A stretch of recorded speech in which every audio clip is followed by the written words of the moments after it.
श्री लिंग महापुराण कथा अर्थात श्री रामलिंग महापुराण कथा। सर्व साधकांना आनंदाची बातमी। भगवान राम, कृष्ण, छत्रपती शिवाजी महाराज यांनी पूजलेले समाजाचे कल्याण करणारे शिवलिंग याविषयी अत्यंत दुर्मिळ, कधीही न ऐकलेली सत्यकथा म्हणजे श्री लिंग महापुराण कथा अर्थात श्री रामलिंग महापुराण कथा।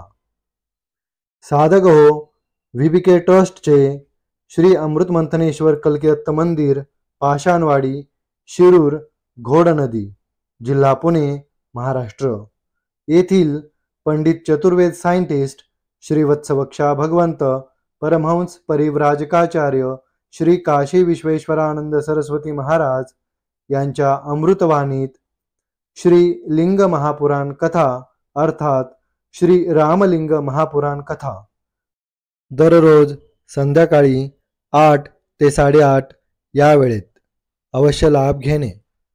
ओम वक्रतुंड महाकाय सूर्यकोटि समप्रभ निर्विघ्नं कुरु मे देव सर्वकार्येषु सर्वदा।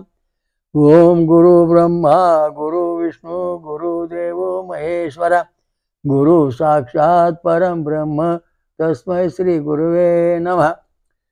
ओम द्राम ओम सहस्रशीर्षः विद्महे कल्किदत्ताय धीमहि तन्नो ब्रह्म प्रचोदयात्। ओम दत्त दत्त राम राम ओम दत्त दत्त राम राम ओम शिव शिव शाम शाम ओम शिव शिव शाम शाम। ओम शांताकारं भुजगशयनं पद्मनाभं सुरेशं ओम विश्वाधारं गगनसदृशं मेघवर्णं शुभांगनं ओम लक्ष्मीकान्तं कमलनयनं योगहृदानगम्यं वन्दे विष्णुभवभयहरं सर्वलोकैकनाथं। ओम शांती शांती।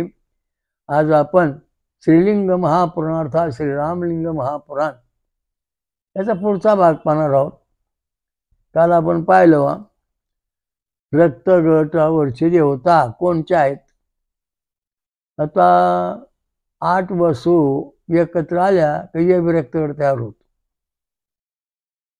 2 अश्विनी कुमार एकत्र आले की वो रक्तगट तयार होतो। 11 रुद्र एकत्र आले की ये रक्तगट तयार होतो आणि 12 आदित्य शक्ती एकत्र आल्या की बी रक्तगट तयार होतो। म्हणजे याला आपण फॅक्टर ए फॅक्टर बी फॅक्टर जसे आहेत गटाचे तसे हे पण शक्तिशाली संचालन करणारे आहेत। रक्तगट तसा तयार होत नाही कारण याच्यामध्ये दैवी शक्तीचा प्रभाव आहे। 8 वसू एकत्र आले की ये बी रक्तगट तयार होणार। ये बी रक्तगट जो माणूस आहे त्याला जन्मताच 8 वसू प्रसन्न आहेत। वो रक्तगटाला अश्विनी कुमार जन्मताच प्रसन्न आहेत। ये रक्तगटाला 11 रुद्र जन्मताच आहेत। बीला 12 आदित्य जन्मताच आहेत। म्हणजे अशा रीतीने सगळं रहस्यमय कथा कश्यप सृष्टी। आता सृष्टीचा प्रकार किती? ब्रह्मसृष्टी, कश्यप सृष्टी, विश्वामित्र सृष्टी, आता विज्ञान सृष्टी, म्हणजे 4 प्रकारच्या सृष्टी आल्या। तर याच्या अशा दृष्टीने हा प्रकार आहेत। आता हे याच्यात जे दिलेले सगळं हे जे सगळं वर्ण आता ऐकलं आपण, याच्याचा पुढचा प्रश्न आपल्यापुढे येईल ही वैशिष्ट्य काय। त्याच्यामुळे आपल्याला हे कळण की खरं काय आहे।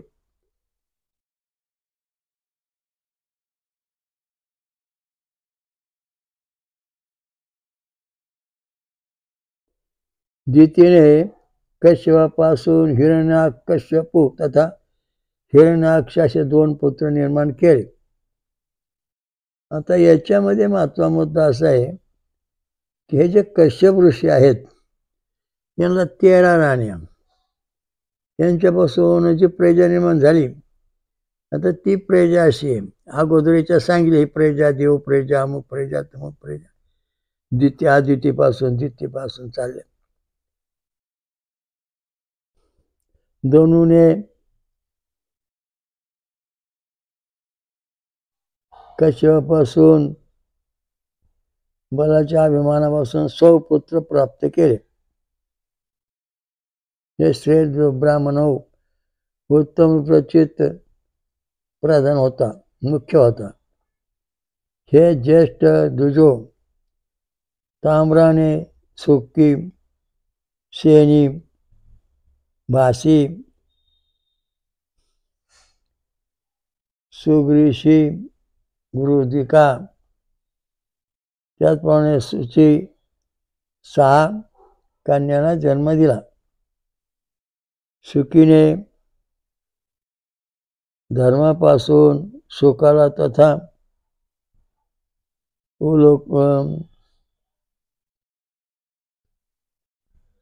उलोकोने उत्पन्न केले.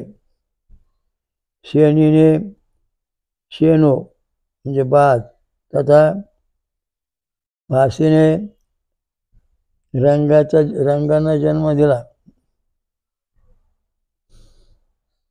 गुरुने गिधांना जन्म दिले.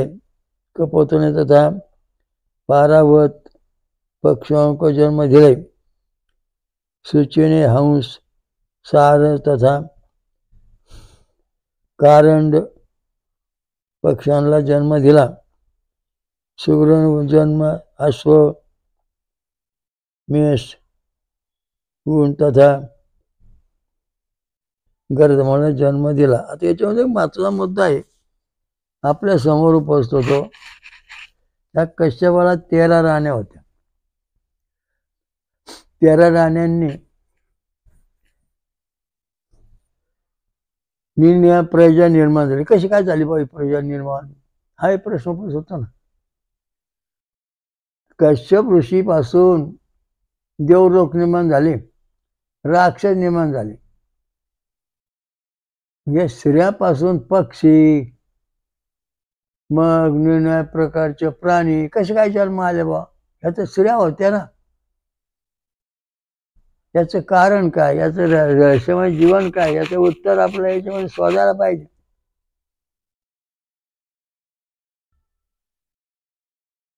आता एखाद्या माणसाने माकडाची बायको केली किंवा गोरळे प्राण्याची मंडळी केली, ते त्या माणसापासून त्या माकडीला जे मुलगा होईल ते माकडासारखंच होईल. आता याच्यावर तुम्हाला रहस्य कळलं की कश्यपाला ज्या 13 स्त्रिया होत्या ह्या वेदात छंद आणि स्वर यांना धरून, परंतु देवजन्म आणणारे छंद स्वर आणि हे सगळे जे प्राणी आहेत बाकीचे, हे पशु पक्षी हे सुद्धा छंदाला धरूनच, छंद आणि स्वराला धरून जन्माला आले. तसे याच्यामध्ये सांगितलं बघ, हिरण्यकश्यप आणि हिरण्याक्ष हे जन्माला आले. म्हणजे कश्यप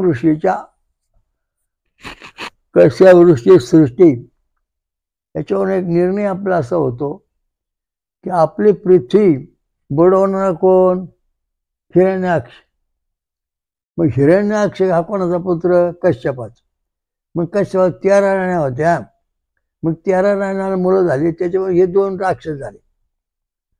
आणि पशु पक्षी गिधाडं कावळे गाढवा ही सगळी जन्माला आली.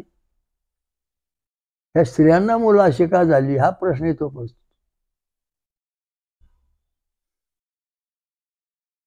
आता सध्या वस्तुस्थिती अशी आहे की जगामध्ये काही स्त्रियांना गोरिलापासून प्राणींनी मुलं झाली, त्या गोरिलासारखी. काही पुरुषांना पासून गोरिला नावाच्या माकडाला मुलं झाली, ती माकडं झाली. म्हणजे त्या ज्या स्त्रिया होत्या त्या ज्या 13 योनीच्या प्रकारच्या होत्या. देव योनी म्हणजे छंद आणि स्वर, राक्षस योनी स्वर आणि छंद बिघडलेले. अशा दृष्टीने सगळ्या स्त्रिया ज्या होत्या त्या पक्षाच्या दृष्टीने त्या जे आता वेदात वर्णन आढळलं तेव्हा छंदाच्या दृष्टीने सगळी सृष्टी म्हणून झाली. हे छंद आणि स्वर हे अत्यंत महत्वाचे मुद्दे आहेत. छंद आणि स्वर हे दोन पंख आहेत. हे जर छंद आणि स्वर आपल्याला जर प्राप्त करता आले तर आपण जगामध्ये अनंत कोटी ब्रह्मांडामध्ये आपण फिरून येऊ शकतो आत्मा दिव्य आत्म्याने. वेदामध्ये याचं ज्ञान सांगितलेलं आहे की छंद आणि स्वर. आता बघा, गणक ऋषी, गणपती देवता, निश्चित गायचे छंद, पुढं स्वर नाही सांगितला. म्हणजे ह्या गणपती एकच पंख आहे, दुसरा पंख नाही. त्यामुळे आपण गणपतीपर्यंत पोहोचू शकत नाही. किती 10 कोटी आतषी वाचलं तर काय होणार नाही. कारण का, दोन्ही पंख नाही, एक पंख तुटलेले. तो या ठिकाणी जे गणित्री गायचे छंद षडजा स्वर असा जो आपण उच्चार करू, गणक ऋषी, गणपती देवता, छंद, षडजा स्वरा, असे हे चारही बाजू पूर्ण झाल्या. गणित्री गाय, छंद, षडजा स्वर, दोन्ही पंख आले. कोणला? अथर्वशीर वाचणारा. म्हणजे त्याला गणपतीपर्यंत जायला लागलं, गणपती प्रश्न व्हायला लागला. इथं पंख तोडून टाकले. या प्रत्येक ग्रंथामध्ये जे आहे ना ते तुम्ही दुरुस्त करून घ्यायला पाहिजे. गायचे छंद षडजा स्वरा, उष्णिक वृषभ स्वर हा, अनुष्टुप छंद गांधार स्वर हा, बृहत छंद मांधार स्वर हा, पंक्ती छंद पंचम स्वर हा, त्रिष्टुप छंद स्वर हा, जगछंद निश्वास स्वर हा. ही जोडी आहे. ह्या जोड्या तुम्हाला पूर्णपणे पाठ पाहिजे. कुठला ग्रंथ वाचताना तुम्हाला या जोड्या पाठ पाहिजेत. हे जर तुम्हाला पाठ नसन तर तुम्ही देवापर्यंत जाणार नाही. जरी गेलं तर तुम्हाला ते प्रश्न होणार नाहीत. किती फळं खाल, किती उपवास करा, कारण तुम्ही मंत्र चुकीचा मानताय. तर या ठिकाणी आता समजा आपण राम रक्षा घेऊ. बुध कौशिक ऋषी, सीताराम चंद्र देवता, अनुष्टुप छंद इथपर्यंत आलं. पुढे गांधार स्वरच नाही. म्हणजे इथं पंख तोडून टाकले. म्हणजे रामापर्यंत आपण जाऊ शकत नाही. नुसतं राम नाव घेऊन ओरडून मेलो, पोट मेले, सगळे मेले, कोणी मोठे झालेच नाहीत. याचं कारण आहे की ही जी पद्धत लिखाणाची आहे हे कोणतरी खोडसळपणाने हे छंद स्वर काढून टाकलेले आहेत. तर ते आपल्या हिंदू धर्माचे मोठे ग्रंथ करतेत, त्याने ते सुधारणा केली पाहिजे. वेदामध्ये लिहिलं असतं ऋषी, देवता, छंद आणि स्वर. तर याचं कारण आहे ही राक्षसी प्रजा आणि देव प्रजेत फरक कसा. आता हे जे आदिती हे हिचं जे शरीर आहे, स्वरूप, छंद, ऋषी, देवता, छंद आणि स्वर या चारही तत्वाला धरून हिच्या शरीरात जे गुणसूत्र आहेत, रंगसूत्र आहेत, रंगसूत्र आहेत, जिन्स आहेत, हे समतोल आहेत. म्हणून तिला देवावतरी संतती झाली, हा इथे सिद्धांत निघाला. बाकीच्या राक्षसी श्रेय आहेत, हिरण्यकश्यप, हिरण्याक्ष, यांना जे कश्यप ऋषीचे जे श्रेय आहे, यांचं कश्यप ऋषीचं जे जीवन आहे ते बरोबर आहे. परंतु हे जे श्रेय आहे, यांची जी श्रेय आहेत दिती, याच्या शरीराची जी रचना आहे, आता समजा आपलं हे देवसुरांची रचना आहे ती गायत्री मंत्रात कशी, पुरुष निस्तृ छंद, गायचे छंद, निस्तृ गाय छंद षडजा स्वरा, गायचे छंद षडजा स्वरात आहे. ती आहे 24 अक्षरामध्ये. आणि इथं ज्या हिरण्यकश्यपाची जी आई आहे दिती, तिच्या शरीरातल्या ज्या पंधन क्रिया आहेत, लहरी आहेत छंदाच्या, त्या 25, 26 का 27 आहेत. त्यामुळे त्या राक्षस संत जन्माला आली, त्या सिद्धांत तुमच्या डोळ्यासमोर. म्हणजे प्रजा कशी काय निर्माण झाली बा, आपण लय व्याताचा अभ्यास केला ना, पुराणाचा व्यात, आपल्या समजू. पशु पक्षी यांचे छंद कोणचे, हत्तीचा छंद कोणचा, देवांचे छंद कोण. बघा, निसर्ग गाय छंद षडजा स्वरा गणपती देव, उष्णिक चंद्र वृषभ स्वरा ब्रह्मदेव, अनुष्टुप गांधार स्वर विष्णुदेव, बृहत छंद मांधार शिवदेव, पंचम इंद्रदेव, त्रिष्टुप छंद दैवस्वर दत्तदेव, जगत स्वर विराट रूप स्वरूप. म्हणजे हे छंद आणि 24, 28, 32, 36, 40, 872 अशा अक्षराचे छंद आहेत. ह्या लहरी ध्वनीतून जे जन्माला आले ते सगळे देव अवतारी संत निर्माण झाले. पण ह्या ध्वनीला सोडून 24ला सोडलं, 28ला 29 झालं, 32चं ते 35 झालं, 40चं 41 झालं, 48चं 49 झालं, 72चं 71 किंवा 74, 85 असे जे ध्वनी बदलले तिथे संतती पण बदलली, ते गुणधर्म पण बदलले. आता एक स्त्री होती, तिची एक परिस्थिती अशी, तिची नाडी 72 पडायच्या का मिनिटं, 60 ते 72. तिला पहिले संत झाली, ती देव अवतारी ब्रह्मपथ्या पण वाचायला लागली. पुढं ते अमंगळ खाऊ लागली, तिथे नाडी ठोके 80 पडायला लागले, 80 ते 150 पडायचे.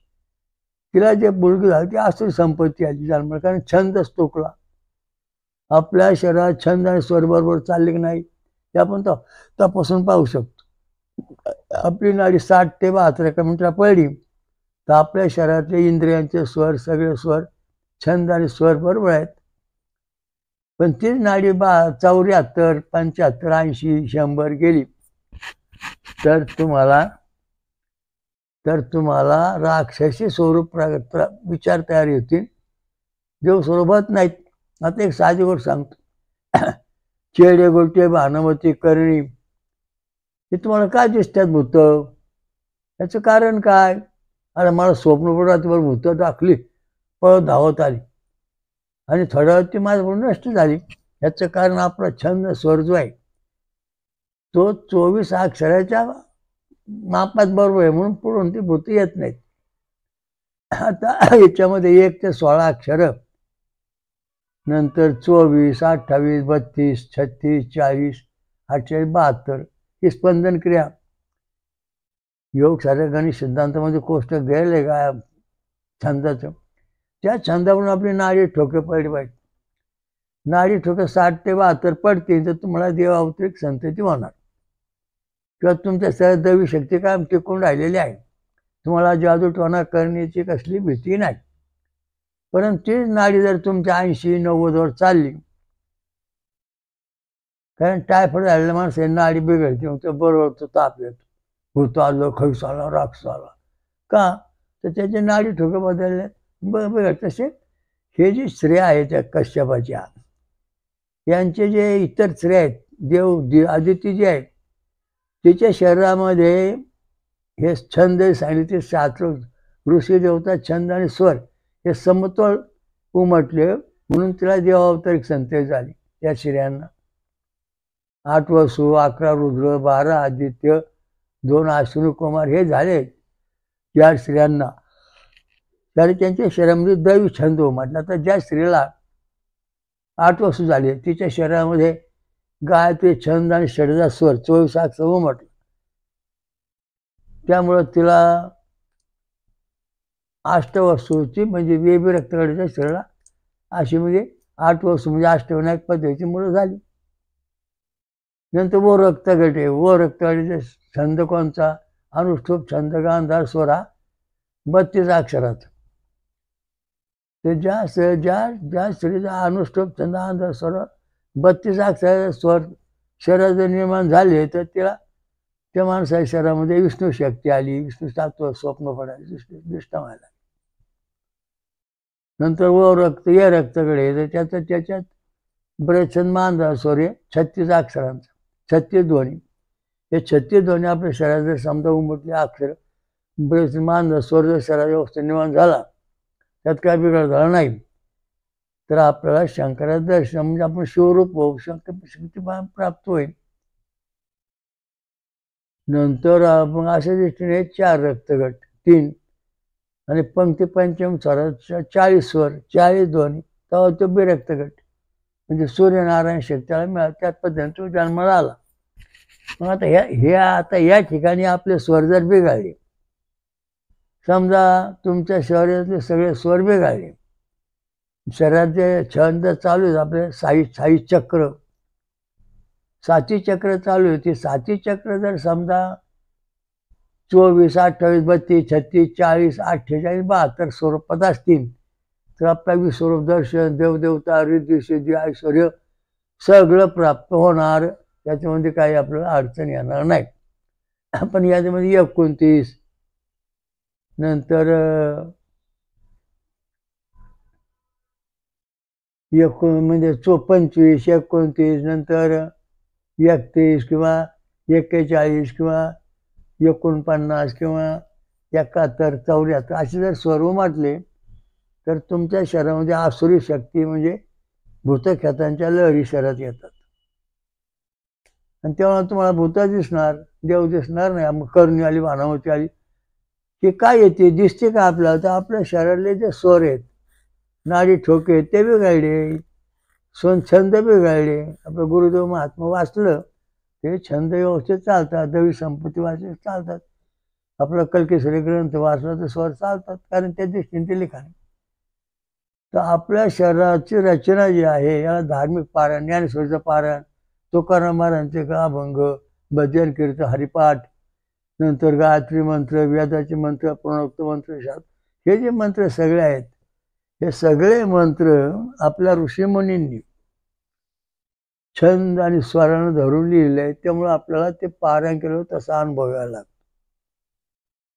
आणि बाकीच्या अलीकडे लोकांनी जे काही लिखाण केलं मुक्त छंद मनाने तसं लिहायचं.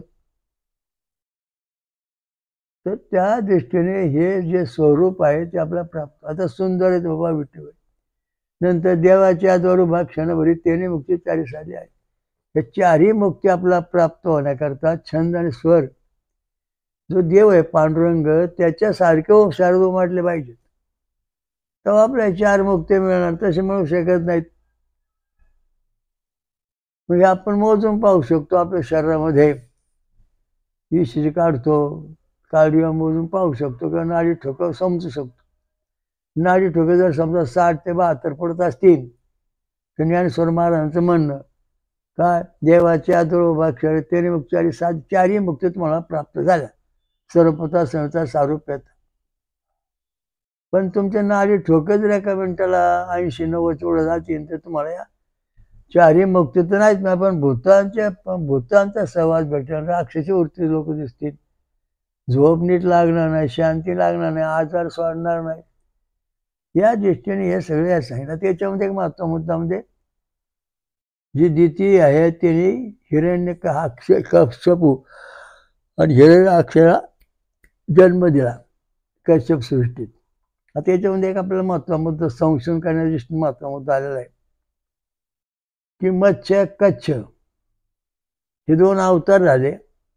त्या अवतारामध्येच हे तुमचे हिरण्यकश्यपू म्हणजे नरसिंह अवतार पण हिरण्यकश्यपू आला, मत्स्यकच्छ वराह नरसिंह अवतार पण आला. याच्यामध्ये प्रश्न असा, मत्स्यकच्छ वराह मत्स्य कच्छ दोन अवतारापर्यंत ही सृष्टी निर्माण झाली. आणि मग हिरण्याक्ष आणि अक्षवाणी ही सृष्टी पाण्यात बुडवली, पुन्हा वर काढून भगवंताने ती सूर्याभोवती फिरती ठेवली वराह अवतारामध्ये. म्हणजे मत्स्यकच्छ अवताराच्या आधी हे सगळी देवसृष्टी निर्माण झालेली आहे. आणि हिरण्याक्ष आल्यानंतर तो पण तिथं होता. मग त्याचा नरसिंह अवताराने हिरण्यकश्यपाला मारलं, पडला झाला त्यावडील. आणि नंतर हिरण्याक्षकाने पाण्यात बुडून वर काढली. हा एक संशयाचा विषय आहे की सृष्टी आहे त्याच्या आधी जे देव झाले, देवलोक हे सृष्टीचं म्हणजे कश्यपाच्या अगोदरच्या झाले, त्या दृष्टीने सगळ्या याच्यामध्ये सांगितलं त्यांनी.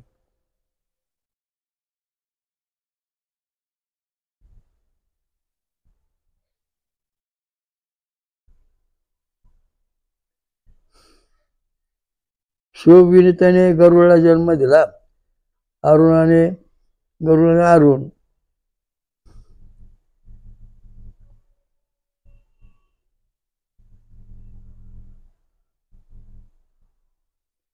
सौदामिनी कन्या उत्पन्न झाली.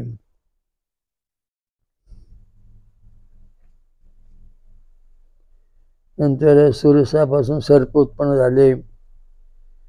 उत्तम वर्तवाली कद्रुने 1000 शिरवाले 1000 सर्प उत्पन्न केले.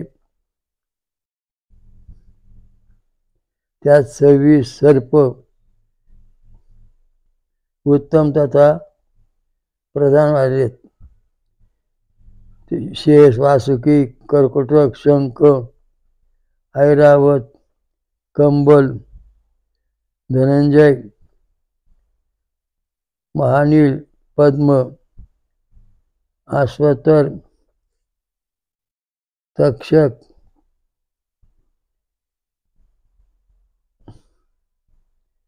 येलापत्र, महापद्म, धृष्टाष्ट्र, बलाहक,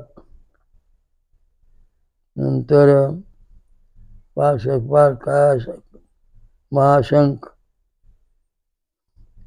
पुष्पदृष्ट, शुभानन, शंखलोमा, नहुष, वामन, गणित, फणित,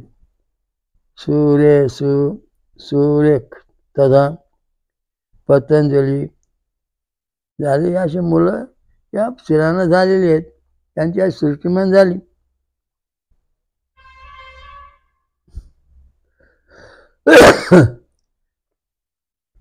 क्रोधवशाने महामायावी राक्षस तथा रुद्रगणांचा जन्म झाला. सुंदर श्री सुरभिने कश्यपासून गाय तथा म्हशीला उत्पन्न केले. नामक कश्यप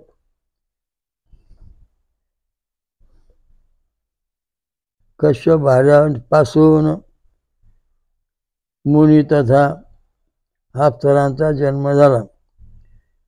अरिष्टाने बहुतपासून किन्नर तथा गंधर्वांचा जन्म दिला.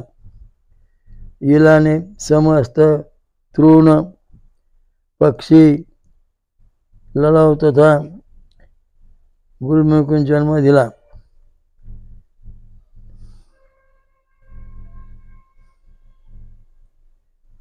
त्रिशाने करोडो यक्षो तथा राक्षसांना पैदा केले. महिने कश्यपाचे पुत्र आणि संतांचे संख्या वर्णन करून सांगितलेलं आहे.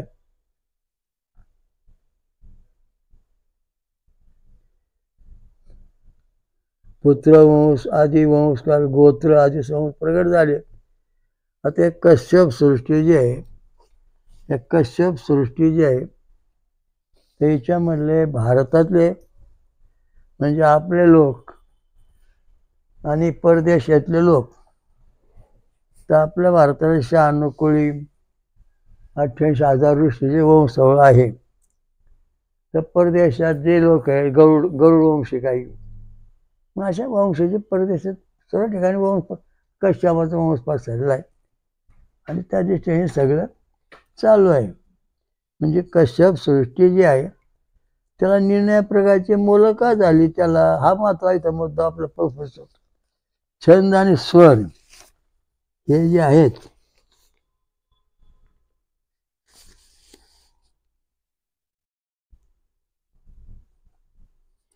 छंद आणि स्वर जे आहेत त्यांच्या अनुषंगाने ही उत्पत्ती होते. आता माझा योग साधकाने सिद्धांत वाचला तर माणसं उंची किती कमी जास्त का होती त्याच्या माहिती दिलेली आहे. त्याचा तुम्ही सखोल अभ्यास करा, तुम्हाला ज्ञान होईल. अशा प्रकारचे सगळे शास्त्र याच्यामध्ये आलेले. म्हणजे आता आपलं उद्यापण आपण याच्यावरच विवेचन करणार आहे. व्यादामध्ये आता जगते छंदिशा स्वरापासून हत्तीनिमन राज सांगितलं. म्हणजे प्रत्येक मनुष्य प्रत्येक जीव हा छंदाने बांधला आहे. हरिवंश पुराणामध्ये ब्रह्मदेवाने आदिनारायण चक्ष भगवंत यांच्या श्वासांचे वेद निर्माण काना साठवले बुद्धी ठेवले आणि ते वेदाच्या छंदामधून त्यांनी निर्णयपराने सृष्टी निर्माण केली आणि त्यांना कंदमुळे फळं खायला दिली, त्यांची उत्पत्ती वाढ केली आणि मग त्यांना जगात पाठवून दिलं. मग तसेच सगळी सृष्टी आहे, ब्रह्मदेव सृष्टी अशा पद्धतीची, ही कश्यप सृष्टी अशा पद्धतीची, विश्वामित्र सृष्टी प्राणी वगैरे, आणि आता विज्ञान सृष्टी आली, ट्यूब बेबी, हायब्रिड जवारी, हायब्रिड गुरं, हायब्रिड वासरं, हायब्रिड माणसं, म्हणजे विज्ञान सृष्टी आली. तिला ताळमेळ नाही, याला छंद आणि स्वराचं भान नाही, त्यामुळे ही प्रजा फार दिवस टिकणार नाही. यात कोणाची प्रजा राहणार आहे? याच्यामध्ये ब्रह्मदेव सृष्टी टिकणार आहे, कारण त्याचे रंगसूत्र तीर्थसूत्र जोड्या ओम आयो त्रिशतम तणासन दत्मय तळसे म्हणजे धावत. तर शहरामध्ये 30,000 सुख आहेत, म्हणजे 30,000 जनुक आहेत, ती जशी तशी आतापर्यंत आली. नंतर 1,00,000 गुणसूत्र आहेत, ती जशी तशी आली. 23 रंगसूत्रा जोड्या छंद आणि स्वरामुळं ह्या जशा तशा ह्या 3 वंशात आहेत. म्हणजे विश्वामित्र सृष्टी, कश्यप सृष्टी आणि विश्वामित्र सृष्टी, कश्यप विश्वामित्र सृष्टी, या 3 सृष्टीमध्ये जे छंद स्वरातल्या रचना आहेत, ही सृष्टी कायम टिकून राहणार आहे, ती नष्ट होणार नाही. परंतु विज्ञान सृष्टी जी आहे ही टिकणार नाही, कारण हिला छंद आणि स्वराचा कुठलाच गंध नाही. आडोमाडो इंजेक्शन चालूच. कोणचं इंजेक्शन दिलं ते किती छंदाचं दिलं, कोणचं औषध दिलं ते किती छंदाचं स्वराचं दिलं. हे पूर्वीच्या काळात वैद्य औषध द्यायचे, छंद आणि स्वर धरून ते औषध त्या व्यक्तीला द्यायचे, त्याला गुण यायचे. आता हे डिग्री किंवा इंजेक्शन किंवा तापमान पाहून दिलं जात. तर सांगायचा मुद्दा असा आहे की विज्ञान सृष्टी राहणार नाही, संपून जाईल कालांतर. फक्त ही ब्रह्मदेव सृष्टी, कश्यप सृष्टी, विश्वामित्र सृष्टी, हे यांनी जी निर्माण केली सृष्टी, छंद, ऋषी देवता, छंद आणि स्वर, वेदोक्त सृष्टी एवढी राहील, बाकी सगळे संपणार आहे. म्हणून या ठिकाणी आता तुम्हाला रक्तगटावर प्रत्येकाला अभ्यास करावा लागेल, तर तुमचा वंश अनंत कोटी वर्ष टिकणार नाही. ये बीला गणपतीची भक्ती, ओला विष्णूची, याला शंकराची, बीला सूर्य अग्नी भक्ती, असे ते साधना केली तुमचा वंश टिकून राहील. कारण याच्यामध्ये रंगसूत्र, गुणसूत्र, जिन्स हे सगळे जसे तसे रक्तगटापर्यंत पुढच्या पिढीला, कारण छंद आणि स्वर रक्तगटामध्ये आहेत. बाकीला स्तर रक्तगट आहेत, पण त्यांच्यामध्ये थोडे फॅक्टर जे आहेत कमी कमी बिघाडले किंवा काहीतरी वेगळ्या प्रकारचे आढळतात. ओम स्वयंभू विश्वराजा श्री अमृत मंत्र कल्किदत्त महाराज की जय.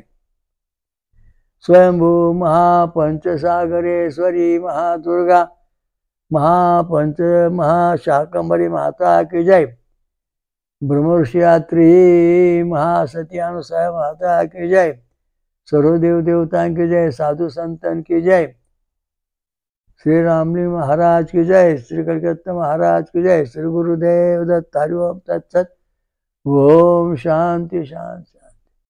सर्व साधकांनी महाराजांच्या या वेदमंत्र आणि रक्तगट संशोधनाचा प्रचार करावा. VBK ट्रस्टची योजना बेकारी संपविणे. वेदमंत्र आणि रक्तगट प्रचार करा, समाजाकडून मदत होते. जगभर घरोघरी प्रचार करा. अधिक माहितीसाठी पुढील पत्त्यावर भेट देणे किंवा संपर्क साधणे. VBK ट्रस्टचे स्वयंभू विश्वराजा श्री अमृतमंथनेश्वर कल्किदत्त मंदिर, पाषाणवाडी, शिरूर, घोड नदी, जिल्हा पुणे, महाराष्ट्र. हरि ओम दत्त.